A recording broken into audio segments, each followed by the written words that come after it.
Hello guys and welcome back to this channel, where today guys I'll be showing you how to change your Citizens Bank account password. Now guys, the first thing that you of course need to do is go to citizensbank.com and you'll be greeted by a screen like this. Now when you do that, you just need to go and log into a profile.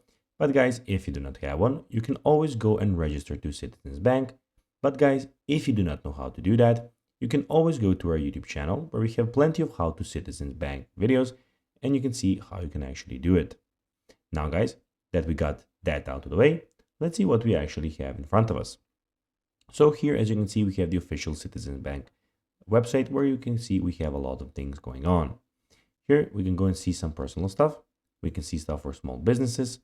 We can go and see stuff for corporate businesses, private bank, and about the actual Citizens Bank. So here also on the personal, which we will be talking about, we have checking accounts, saving accounts, credit cards, home loans, students loans, investing and wealth management, financial educations. So these are basically the things that you can go and apply for. So also, of course, you have in the top right corner, you can go and log in, search for what you need from them. You can go and find a branch or ATM, or you can of course go and check the customer service of this website. Now guys, let's see how you can actually go and change your Citizens Bank account password.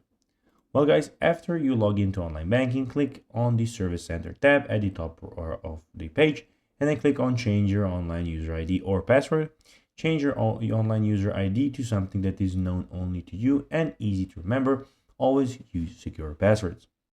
So guys, that will be everything for this video. I hope that you found this video informative and entertaining. If you did guys, don't forget to like this video, share it, subscribe to the channel and put the notifications on. And guys, as always, I'll be seeing you in the next video. Bye guys.